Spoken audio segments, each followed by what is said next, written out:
This is Delta Sierra Juliet. Is there any known traffic below 5,000? Delta Sierra Juliet, no known traffic. Seems to be a large aircraft below 5,000. What type of aircraft is it? It is all bright. Seems to me like landing lights. The aircraft has just passed over me at least 1,000 feet above. It seems to me that he's playing some sort of game. He's flying over me 2-3 times at speeds I could not identify. As it's flying past, it's a long shape. Cannot identify more that it has such speed. It seems like it's stationary. What I'm doing right now is orbiting, and the thing is just orbiting on top of me also. It's got a green light and sort of metallic-like. It's all shiny on the outside. The engine is rough idling. I've got it set at 23, 24, and the thing is coughing. My intentions are to go to King Island, Melbourne. That strange aircraft is hovering on top of me again. It is hovering, and it is not an aircraft.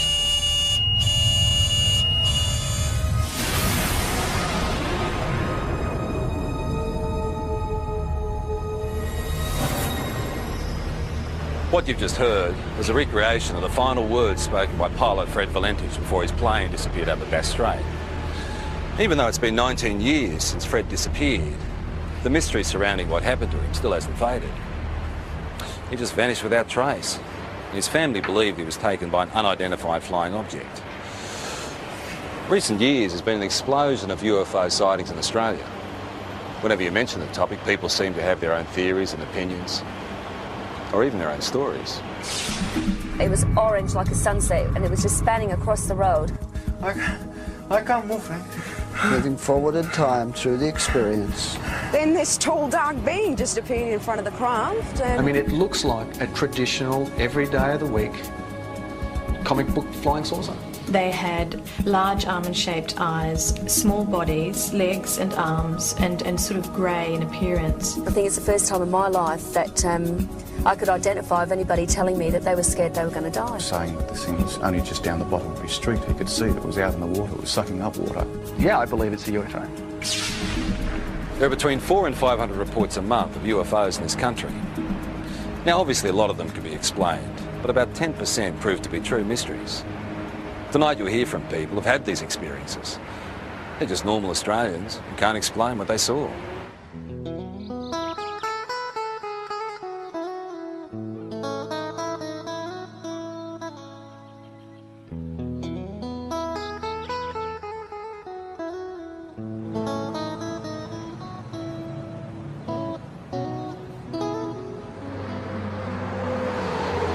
I was travelling from Sydney in a northerly direction toward Gosford along this particular road here, the Pacific Highway, and it was quiet. There wasn't a lot of traffic. It was early Christmas morning, and I was just gazing out of the front window of the car, and I saw approximately half a kilometre away a bright silver metallic object crossing from south to north.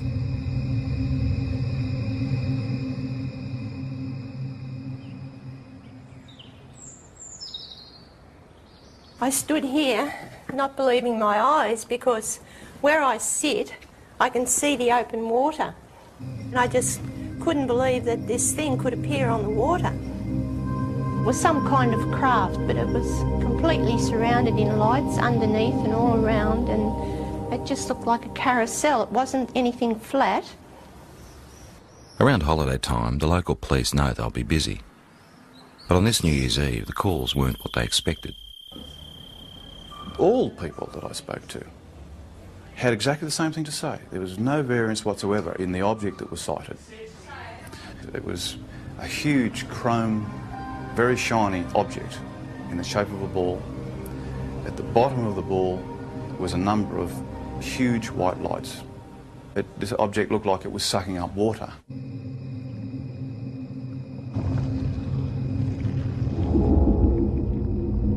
Some calls were quite frightful in their voice. You could actually hear the fear, and in the background especially, the fear of people and of course animals and things at the time that were experiencing this phenomena.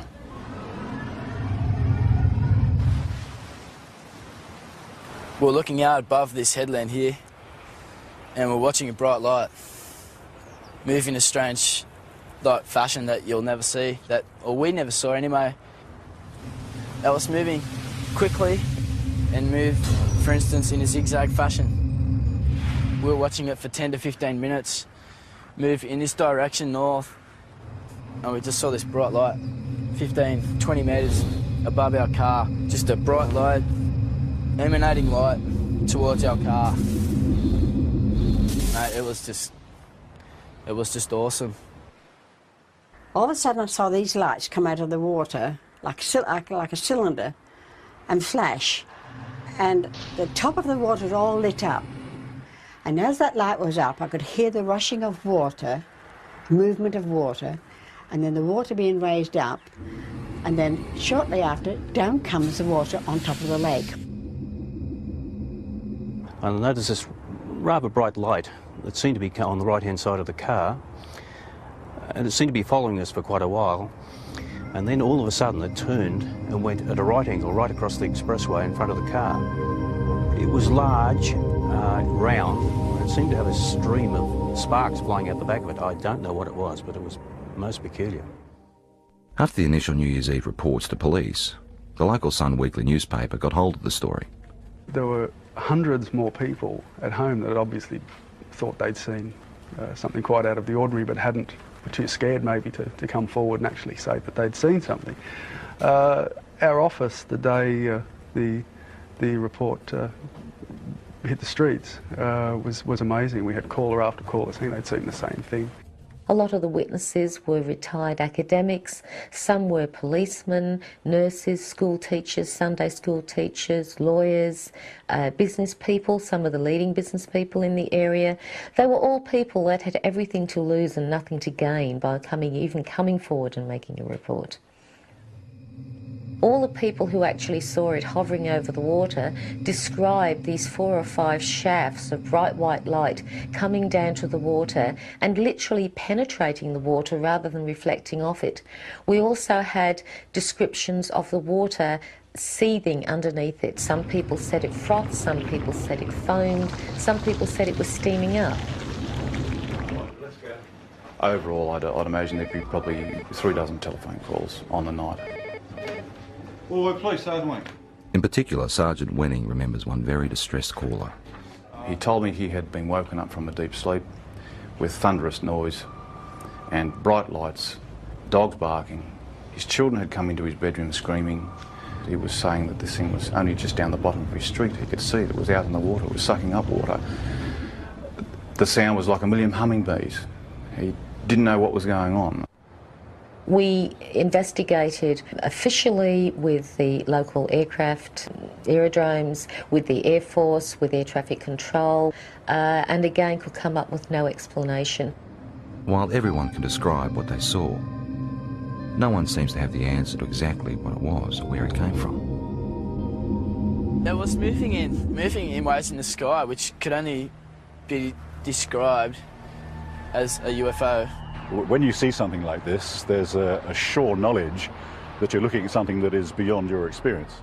I'm not young, and people might think, oh, you're a bit strange, seeing things and had imagination. No, I've got imagination, but not like that. Not when I see something that I see. I know I saw it. At first I thought, well, maybe it's some type of meteorite, but it was too large, it was travelling too slow, and turned a right angle, which I know meteorites aren't inclined to do. I was just bewildered at how something could appear and disappear in the thin air practically. Well, I honestly don't know what they saw. We've gone right through all the realm of possible explanations, which leaves it as what a UFO truly is, a flying object which we cannot identify by conventional means. There's a saying that seeing is believing, and it certainly applies to UFOs. The most intriguing personal accounts come from people with no real interest or belief, until it happens to them.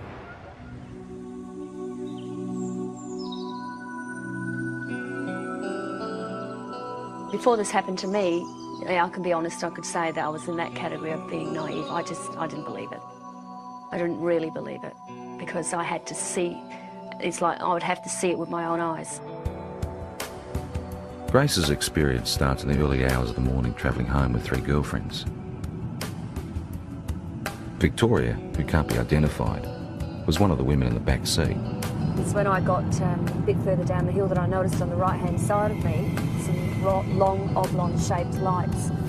I didn't know what they were. I mean, I only sort of caught a glimpse of a bright orange light sort of shining through. As I got down the hillside and started to come around the corner by this little hotel that takes us back through the back roads towards the freeway, one of the girls in the back noticed a very bright white light with a type of blue haze around it. When the girls were sort of saying, oh, maybe, you know, like it's a UFO, and, you know, it was sort of like, just laughed it off and said, don't be so ridiculous.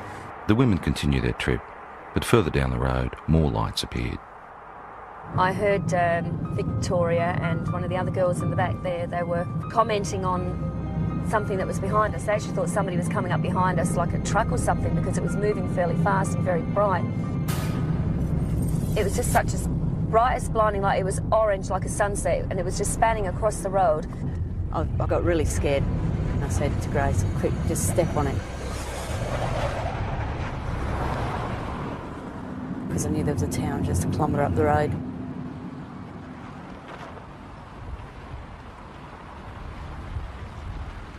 As we got closer into the middle of this car parking area and looked up, we could see this ship. Well, that's what you'd have to call it, because it was, you know, definitely not an aeroplane, and it was something from definitely not this world, that's for sure. It sort of moved across from this direction straight over the top of us.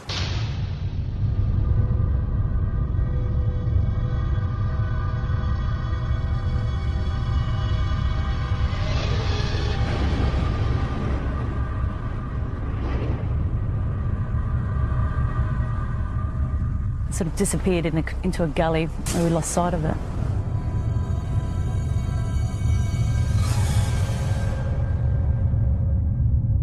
We were scared for our safety. I mean, I've got to be honest, I think it's the first time in my life that I could identify of anybody telling me that they were scared they were going to die. Because I was. When I got to the opening of the drive here, the other girls noticed that there was something else up, some activity up there in the sky. We were still scared. We didn't know what they were either. They seemed to be moving in a direction that this other craft had gone over and gone down. So the first thing you think of, just pull up someone's driveway. And as I pulled in, the light was so blinding, it actually was hurting our eyes to look at it. Then I noticed a figure coming. It wasn't a human, it definitely was no human, that's for sure. I felt threatened by it, I felt really, really threatened by it. That was the closest thing I've ever experienced, the thought of actually, you know, coming close to death, I suppose, which sounds pretty silly, but the fear that I had was like that, like I wasn't going to see my family again. And the weird thing is that it's not the normal thing to talk about and for people to accept. But, you know, it's been 3 years now, and I still feel very distressed by it. In the weeks, I felt a lot of doubt with what happened to Grace. I didn't believe it, truly believed it, because I hadn't experienced anything like that myself. So I didn't show it either. I mean, I didn't show that I didn't believe it, because I think it was important that I looked like I was supporting her, so that otherwise, you know, she might go sort of, you know, off the rails if she didn't feel she had some support from her husband. But 2 weeks later, those doubts disappeared. Late one night, they were both woken by their distressed 15-year-old son. He was dead set that he had presence in his room. You know, there was somebody in his room. And one thing that he kept saying at that time was that, can you hear that sound? And he kept pointing up to the ceiling. And we could hear this low drone sound. I knew then I'd heard that sound before. We got back into bed and I was laying there. And I thought, do I lie here and just let this thing go through and just, you know, try and wipe it off as another bad experience, or do I actually get up and look, and if it is what I think it is, then maybe my husband will be able to see for the first time and he will believe. I just couldn't believe what I was seeing.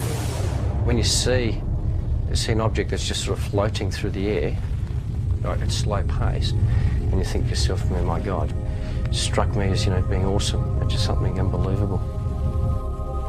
It was a relief that he was able to see this thing, and all I kept saying was that was the thing that was there the night when I was with the others. Certainly by its nature, by the way characteristics of the way it just hovered across the house at a slow pace. Yeah, no, nothing man-made. Not from this country, not from this earth, I should say. Even though Grace and her husband ended up experiencing the same craft, their ways of coping with it differ. You either accept it or you don't accept it, and I tend to say now, after I've seen it with my own eyes, I accept it, but I don't, harp on about it and talk about it, and if it's just one of those things you try and leave as a part of your life that's happened, and let's get on with things, let's move on from here, you see. And that's how I sort of try and treat it, rather than try and find an explanation as to what it is. Yeah, I really don't have a theory yet. It's basically, it's more the fear. Again, I don't know why, because I'm still here and I am healthy, I mean, but the fact is it's just a worry because you don't know. You just don't know. What do you reckon it is? Got no idea. Images of UFOs caught on video over the years tend to raise more questions than they answer. They are visitors. Yeah? Yes, UFO. Working out whether there is something out there has intrigued researchers for years. And there's no doubt that there is a physical dimension to this UFO phenomenon, and it appears to involve some form of technology, and many cases certainly suggest that we're dealing with an exotic technology that might be something certainly foreign to our environment. When a Melbourne photographer saw images like these, he was interested enough to go on standby to try and capture on film whatever was buzzing the sky over Narre Warren in June 1996. I got the phone call and I was told that the lights were spinning across the tree line over the homes. What I did was put the camera onto the object, allowing it just to come into frame, hit the shutter, count to 20, stop, wind, move the camera to the next part of the frame, start the shot, count to 20, let it go, and so forth. The first night, the result of the photographs showed just light trails of this object going across over the tree line. The second night, with higher speed film and higher magnification lens, is where we actually captured the shot of the disc. This thing was, the only way to explain it was moving across the air like ice on a hot plate, very, very smooth. Later in the program, Doug's photos will be studied by an independent expert. Well, it was flying, it's unidentified, and it was definitely an object. What it will be, and I hope with the analysis, will prove me right. But yeah, I believe it's a UFO. In the UFO community, the term hypnotherapy is like a buzzword. It's the thing to try if you feel you have secrets of the past to unlock. While mainstream medicine doesn't necessarily recognise it, people who've had UFO encounters believe it helps.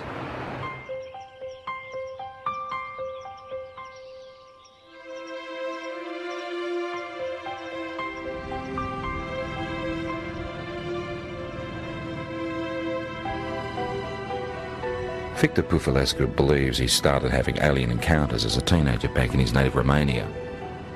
He's turned to hypnotherapy to try and find out exactly what happened. It's like being a good soldier. You just obey orders. This is actually probably the best description of hypnosis process. Loosen limb, deeper sleep. Loosen limb, heavier and heavier. Not a worry, not a care. Deeper, deeper, and deeper. Hypnotherapy is a way of allowing us to get into the subconscious mind. The intellectual mind tends to want to control and criticise everything. It's the censor of stuff it doesn't even know about that was in there before we were 3 years old. So by sort of relaxing and sliding across the conscious mind, if you like, we can sort of delve into the unconscious, or to allow what's in the unconscious to find its way out. Oh, I can't move, Frank. Uh-huh. The pressure is increasing. I can't move. The chest, my arms, uh-huh, my legs. There's a thing about hypnotherapy that very often the subject will want to please the hypnotist. So you have to look at that. But the thing is that you can see that when a person is reliving an experience, that it's pretty easy to see whether that's faked or not. Moving forward in time. My legs. Moving forward My in feet. time. Moving forward in time through the experience.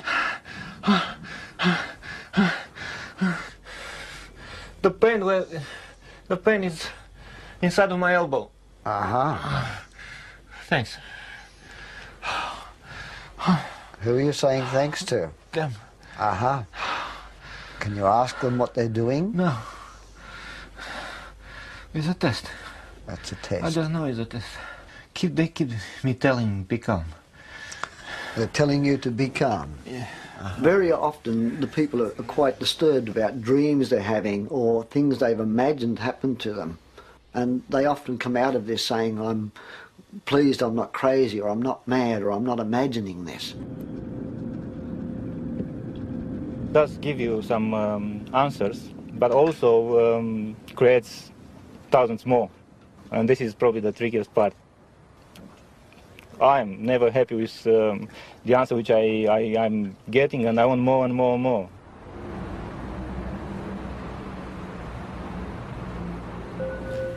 Just relaxing as much as you can with every breath. Just feeling a sense of calm. From 1992, there was a very strong correlation with awakening psychically and with my healing work to having these experiences. Elizabeth Robinson is a spiritual healer and therapist who says she's been having extraterrestrial experiences since childhood, but is only now starting to accept them. I mean, when they started with me, I thought, my God, this is bizarre. You know, this is crazy. This is in the realm of science fiction. But I know now I've had to work through that and struggle with it, and I've denied it like hell for 5 years. And I can't deny it anymore. Elizabeth says she started seeing creatures like these around her home in Perth in 1992. There were 3 beings standing there. They had large shaped heads, bigger at the top to the chin at the bottom, large almond-shaped eyes, small bodies, legs and arms, and sort of grey in appearance. But they looked at me with a sense of intent and intelligence. Soon after, Elizabeth's daughter talked of being visited by a lady during the night. Elizabeth believes it was one of the same beings. And I looked down on the desk, and here was a drawing of this being, this same being that I had seen. And I said to Jessica, who did that? Because I knew that at 2.5, her drawings were scribble drawings. And she said, oh, that's the lady. I tried to rationalise it, but I knew that I wasn't imagining this stuff. You know, there was something in me that told me that there was more to these experiences. They're looking at me again. Elizabeth then turned to hypnotherapy to try and uncover what she couldn't understand. This session was recorded last year with visiting American UFO researcher John Carpenter. I don't want to give the baby up. What seems to have come up in hypnosis is that I've had children taken from me, babies taken from me that are growing up on crafts. And this is just absolutely bizarre, you know, talking about this. I mean, you talk about this, but, you know, at first you struggle with it. I mean, you can't fully comprehend this, but what I could comprehend was the emotion around it. I know what they're doing. They say it's time. They tell me with their mind. The emotions are so real, they're raw, you know, the grief is there, the terror is something like I've never felt before. They're just doing what they're doing. What are they doing? They're getting the equipment ready.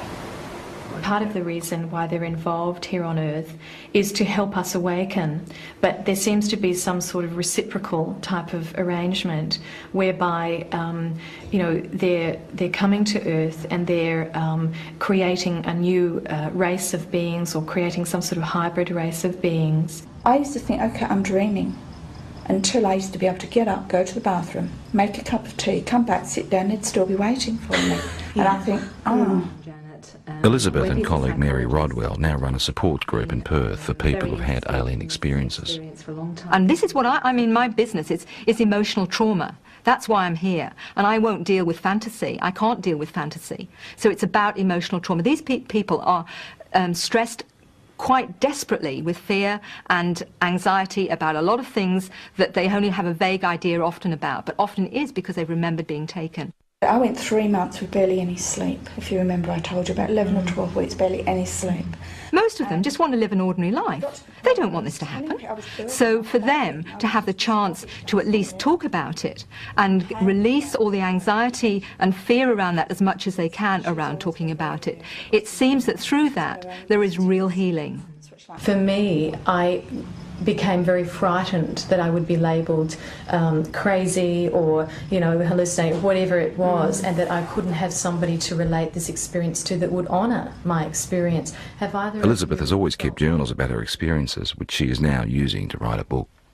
I saw a grey being appear, white-grey colour. In the dream, I was searching for my son, even though the child dream of trying to run away from several grey beings, but as fast as I ran or wherever I went. I really don't expect someone to be able to say, absolutely, you know, this is real, because, you know, you always doubt yourself, but you know that it's real, and you have to come to some point and stop denying it, and that's what I'm starting to do.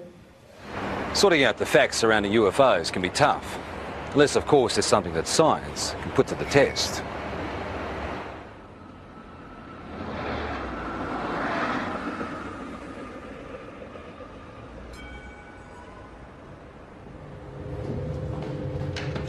Earlier in the program we saw photographs taken by Doug Page. The time exposures show what Doug believes is a UFO hovering near his home in 1996. Now, has this been observed by other people as well? Practically all of Narre Warren. Okay, so that was seen, but not as a streak, because this is a time exposure. So it was simply an object of some sort traveling in somewhat of a line, but as you can see, it goes up and down here. This type of negative sleeve will take... The professor would like to examine the negatives that come before and after the pictures in question. But Doug has used the ends of rolls of film and discarded the shots he felt didn't work. Now, when the films were actually ready for handling, I'd lay them out and I went through them, and I go with the scissors and I just go cut, cut, into the bin, cut, cut, put it there, and that's what I did. Okay. After examining the camera the shots were taken with and checking density readings on the negatives, the next step is to enhance the images on the computer. I don't rely on computers for analysis. They're a bit of a tool. They sometimes let us see things a little bit better, but to actually definitively say that a particular thing is something, I stay away from that. That's right. How did you focus the camera? Just on infinity. Okay, so if you focused on infinity, technically the tower should be sharper in focus than the tree. Should be, shouldn't it? Mm-hmm. But it's not. Interesting question, isn't it? It's a good one. The only trouble is there's no sort of guarantee, of course, in the darkness that it hasn't moved off set either, but I had that set for infinity. Okay. With some of the technical questions out of the way, it becomes an issue of individual perception. Very specific things here. I see a disc-shaped object. I see something with a rim. Okay, there is definitely a lip. There are what appears to be lights. There's big, there's another small one in between, another one. So we've got something that is geometrically laid out. You can see a texture, and you can see definitely on the dark side of it something. So something's in shadow. I mean, it looks like a traditional, every day of the week, comic book flying saucer. My first impression of this when I saw it, again, was a trumpet, a circular object here, that we have a bell shape that comes out, like so. This is unexplained optical either artifact, phenomena, or reality, or could be could be an object, but it is totally undefinable. And of technical concern is the fact that the start of the time exposure is more in focus than the end shape. Does it make any sense to you that if this was moving and it's decelerating, would that have a bearing on the shape of the line? If it was slowing? Because no, it shouldn't. It should be exactly the same sharpness. Despite question marks over issues like that, the professor is able to reach some conclusions. I don't believe that it's been faked. I think it is probably something that was traveling through the air. What it would be, I wouldn't know, and there's no indication from the photographs that would give me any clue. There are points there that I haven't considered, such as the object, could well be a phenomenon that that I've never heard of. So I mean, we've got to keep an open mind.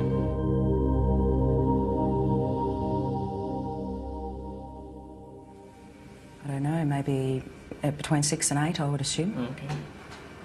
They were fairly intense, or? Yeah, they were very close together as well. Right, okay. 4 years ago, Kelly Carr was a mother and housewife with no interest in spaceships or aliens. Now she's using technology to reconstruct images of her own encounter.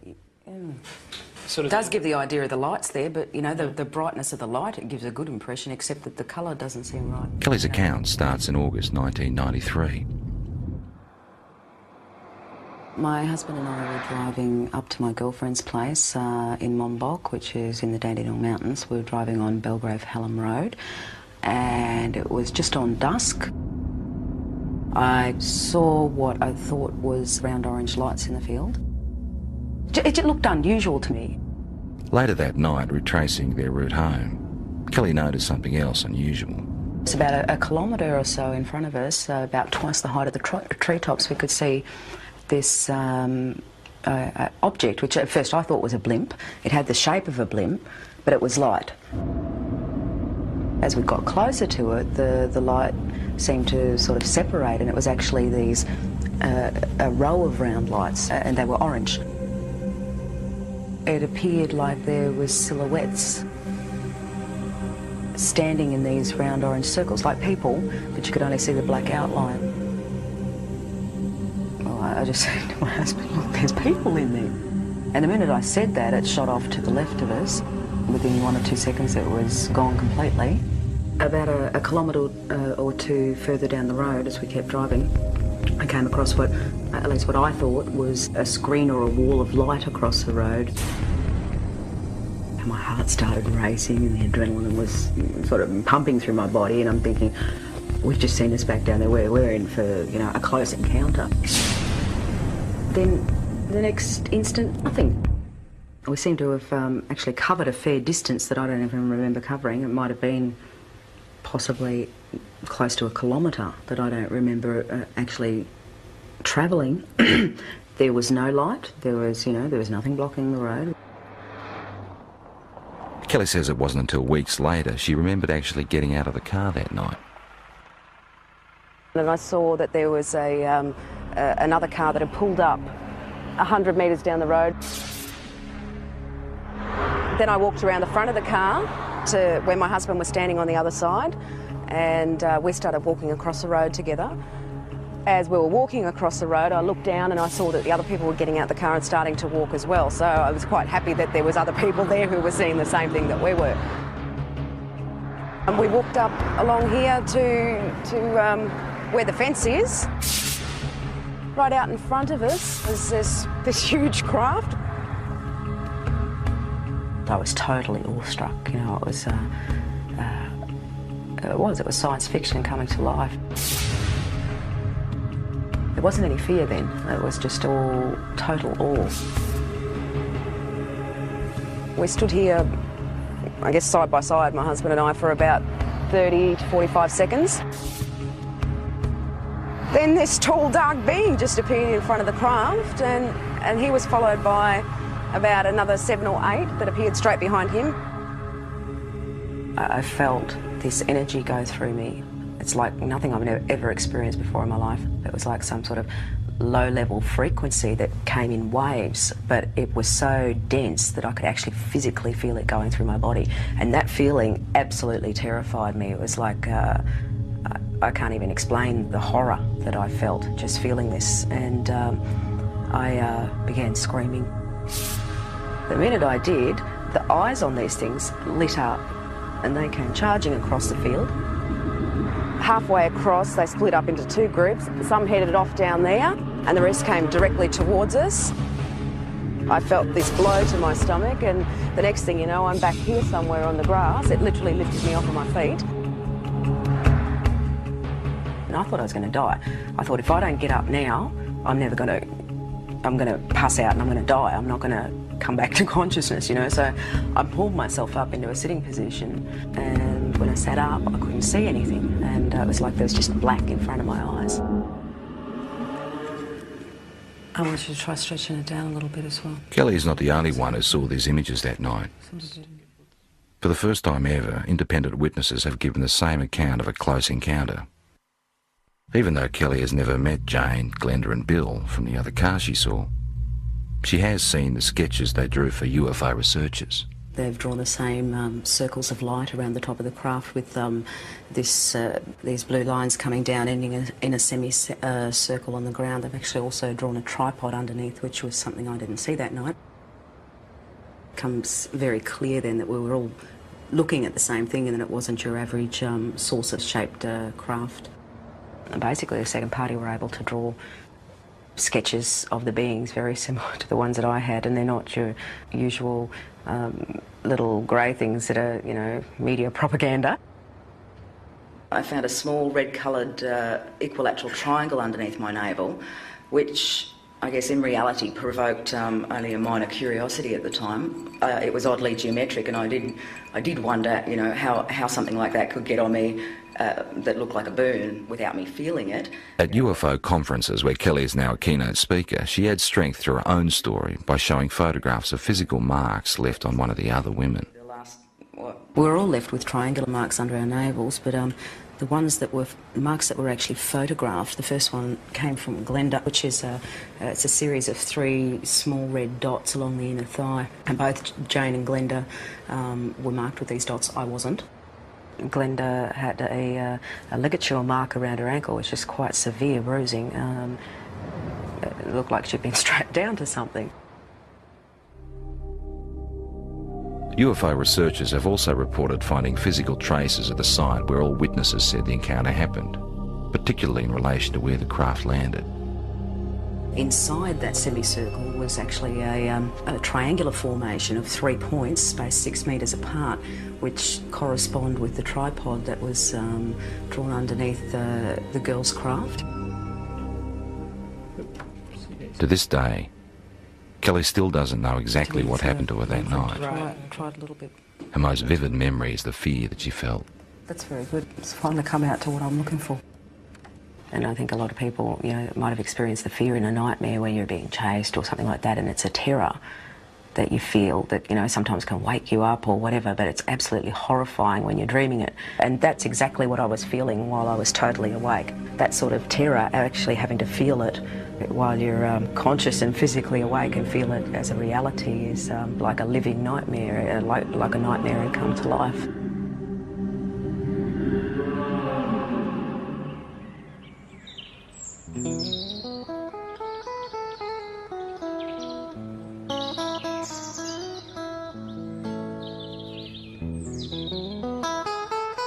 We've moved out onto 138 acres.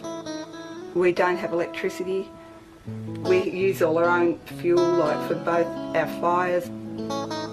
We're in the process of trying to become self-sufficient as far as food's concerned. We just lead just a very different lifestyle. Denise Borrett says it's her encounters with strange beings that have helped her make the decision to live this way. There's one of our missing. I believe at the moment that they're giving us quite a dire warning about what's happening to the planet and what's going to happen to us unless we actually wake up to what we're actually doing. They seem to open parts of your mind that aren't open before, and or they help you to do that. I don't know, but all I know is that I'm a very changed person since I've had my experience. Well, lifestyle changes you'd think shouldn't happen to people if these things aren't physically occurring. So I guess it's a little piece of evidence to suggest that something really startling and extraordinary must have happened to a person because of the changes that they do go through. Denise says her visitors have the ability to render her husband unconscious, so he never actually experiences the aliens, but he does have physical scars. Well, I know I've got a lot of scars on my body, and I know basically where they all came from, but this one, in that particular place, I've got no idea. I just woke up one morning and I happened to comment to Denise, I've got this funny little mark on my arm, and she had a look and she had one in exactly the same place because she said she could remember it happening. And I can actually remember them cutting it.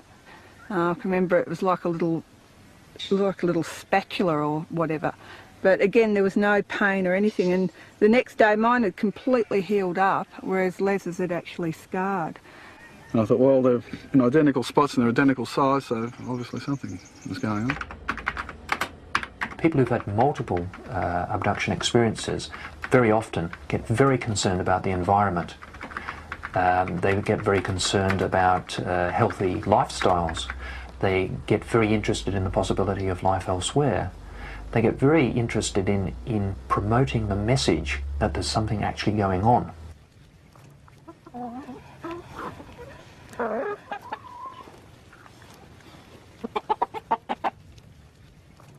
If things do go haywire on the planet, like I believe they will, that we at least will be able to feed ourselves and not have to rely on man-made energy to keep ourselves going.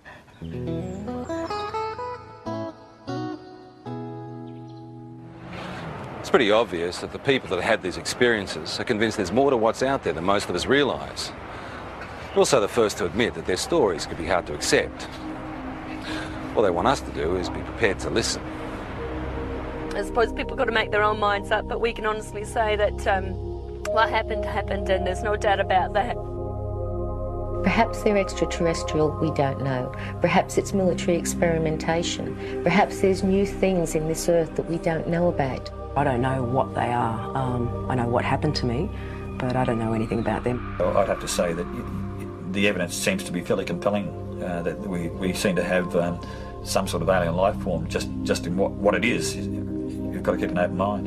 And since I've accepted it, I think I've really started to see it's not really bad. There's a lot of good in what they're actually doing. And it's like they're saying to us, you know, human beings can do so much more. We have these wonderful capacities to heal and to heal each other and to understand ourselves so much more. And we're not yet.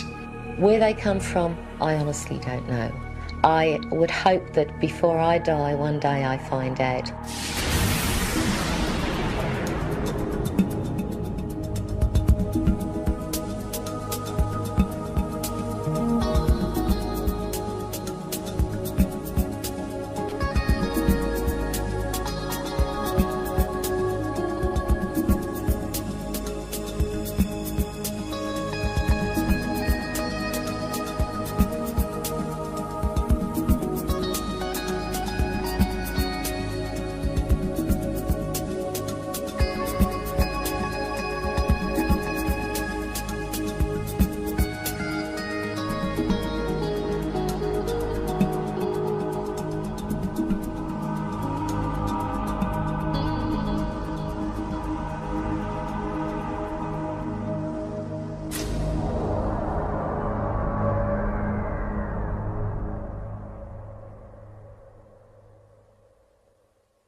This is Delta Sierra Juliet. Is there any known traffic below 5,000? Delta Sierra Juliet, no known traffic. Seems to be a large aircraft below 5,000. What type of aircraft is it? It is all bright. Seems to me like landing lights. The aircraft has just passed over me at least 1,000 feet above. It seems to me that he's playing some sort of game. He's flying over me 2-3 times at speeds I could not identify. It's flying past, it's a long shape. Cannot identify more that it has such speed. It seems like it's stationary. What I'm doing right now is orbiting, and the thing is just orbiting on top of me also.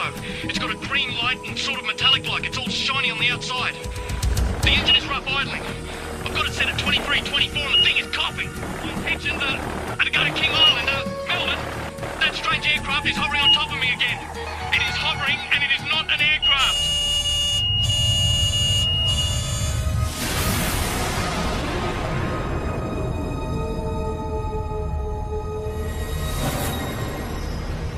What you've just heard was a recreation of the final words spoken by pilot Fred Valentich before his plane disappeared over Bass Strait. Even though it's been 19 years since Fred disappeared, the mystery surrounding what happened to him still hasn't faded. He just vanished without trace. His family believed he was taken by an unidentified flying object. Recent years has been an explosion of UFO sightings in Australia. Whenever you mention the topic, people seem to have their own theories and opinions, or even their own stories. It was orange like a sunset, and it was just spanning across the road. I can't move, Frank. Moving forward in time through the experience. Then this tall, dark being just appeared in front of the craft. And I mean, it looks like a traditional, every day of the week, comic book flying saucer. They had large almond-shaped eyes, small bodies, legs and arms, and sort of grey in appearance. I think it's the first time in my life that I could identify of anybody telling me that they were scared they were going to die. Saying this thing was only just down the bottom of his street. He could see it was out in the water. It was sucking up water. Yeah, I believe it's a UFO. There are between 400 and 500 reports a month of UFOs in this country. Now, obviously, a lot of them can be explained, but about 10% prove to be true mysteries. Tonight you'll hear from people who've had these experiences. They're just normal Australians who can't explain what they saw.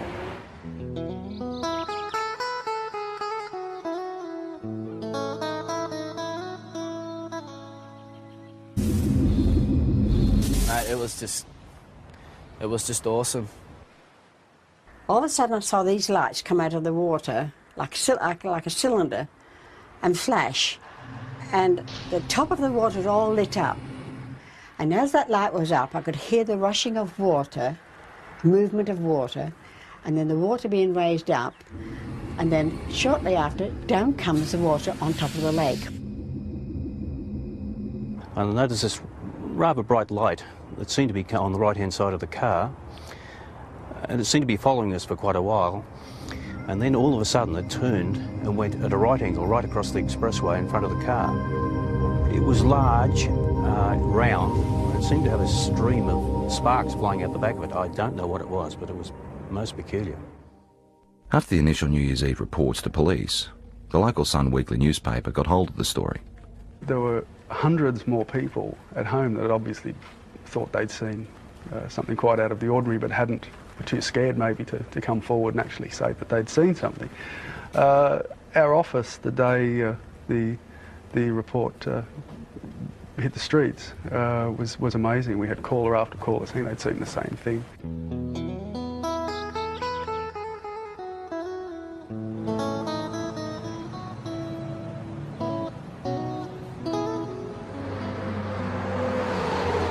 I was travelling from Sydney in a northerly direction toward Gosford along this particular road here, the Pacific Highway, and it was quiet. There wasn't a lot of traffic. It was early Christmas morning, and I was just gazing out of the front window of the car, and I saw approximately half a kilometre away a bright silver metallic object crossing from south to north.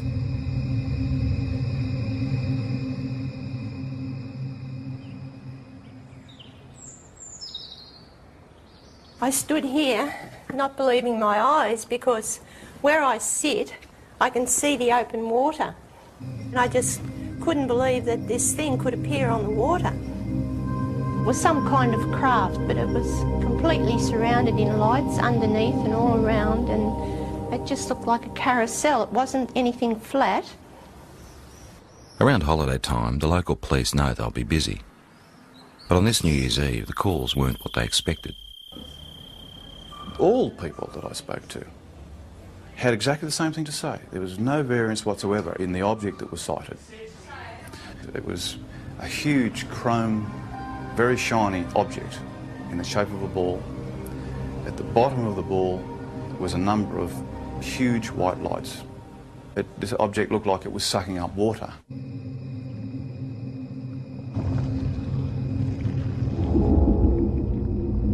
Some calls were quite frightful in their voice.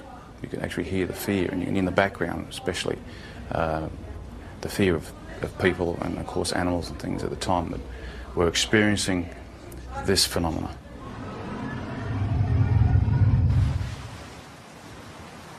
We're looking out above this headland here and we're watching a bright light move in a strange fashion that you'll never see, or we never saw anyway.